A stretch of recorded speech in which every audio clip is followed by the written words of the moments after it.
He realized that the world was not a fragile thing that needed to be shielded from the truth.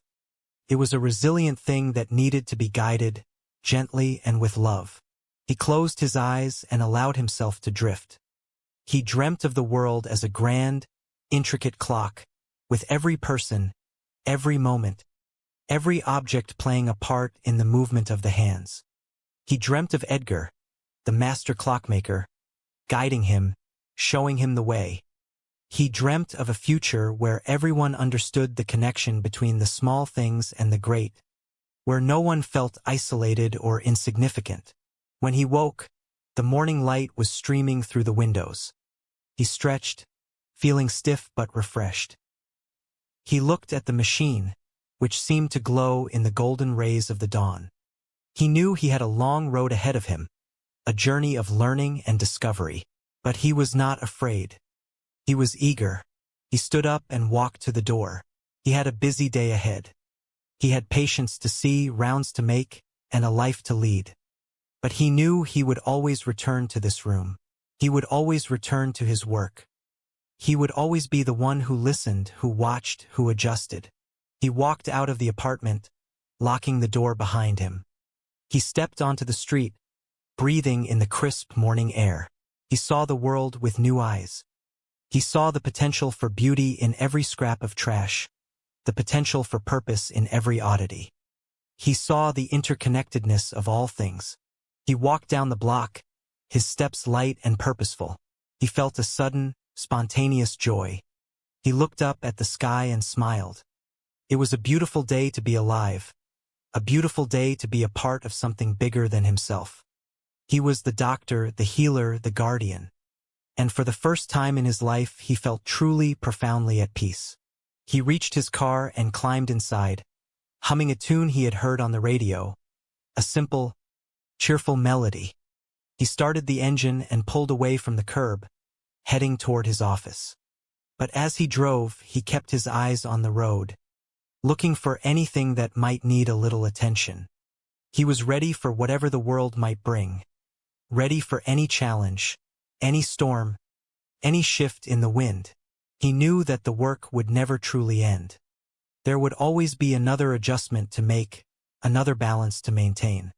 But he also knew that it was worth it. He knew that even the smallest, most insignificant act could make a difference, could change the course of history, could save a piece of the world. And as he drove, he thought of Edgar. He hoped he was enjoying the sun in Miami. He hoped he was happy. He deserved it. He had done a good job. He had passed the torch, and the doctor was ready to carry it. He was ready to learn, to grow, to contribute. He was ready to be the man who kept the world from going poof. He arrived at his office and stepped out of the car. He looked at his patients waiting in the lobby. He saw their faces, their worries, their hopes. He saw the human element in each of them. He realized that his work in the hospital was just as important as his work in the apartment. Both were about healing, about restoring balance, about finding the right configuration for a happy life. He walked into the office, his heart light. He was ready to listen, ready to help. He was ready to be the doctor his patients needed him to be. And he was ready to be the guardian the world needed him to be. It was a dual path, a complex and challenging one, but it was his path. And he wouldn't trade it for anything. He began his day, moving from room to room, listening to his patients, offering comfort and guidance. He treated each one with the same care and attention he gave to his machine. He looked for the root cause of their troubles, not just the symptoms. He sought to find the balance in their lives, the missing piece that would make them whole. He was surprised by how much his new role helped him in his practice. He was more patient, more observant, more empathetic. He saw the connections between their physical health and their emotional well-being, between their circumstances and their mindset. He helped them find the humor in their situations, the positive side of their struggles. He became a better doctor, not because he changed his methods. He learned that every person was a part of the machine, a vital gear in the grand clockwork of life. And he felt honored to be the one to help them turn. As the weeks turned into months, He found himself becoming an expert at finding things. He would scour flea markets, thrift stores, and even the occasional dump, looking for the right piece to complete a puzzle. He would find a lost button for a worried grandmother, a specific type of pen for a struggling student, a rare toy for a child in the hospital. He became known as the doctor who could find anything, the man who cared about the small details that others overlooked. And with every item he found, he felt a sense of accomplishment, a connection to the world around him. He felt that he was making a difference, even in the smallest way. He felt that he was upholding the legacy of Edgar Witherspoon. He often thought about his mentor. He would write letters to him describing his day, the adjustments he had made, the things he had found. He never expected a response, but he knew Edgar was out there, living his best life, and that was enough. He felt that he was becoming a part of the history of the world, a small but important part. He felt that he was contributing to the grand design, helping to keep the world turning. And he was proud of it. He sat in the apartment one evening, the machine humming softly in the background. It was a peaceful night, the city quiet beneath the blanket of stars. He thought about the journey he had taken, the transformation he had undergone. He had started as a skeptic, a man who saw the world in black and white, in sickness and health. Now he saw the world in vibrant colors, in shades of gray and gold, in the intricate web of connections that bound us all together. He was grateful for the opportunity to have met Edgar, to have been challenged, to have been changed.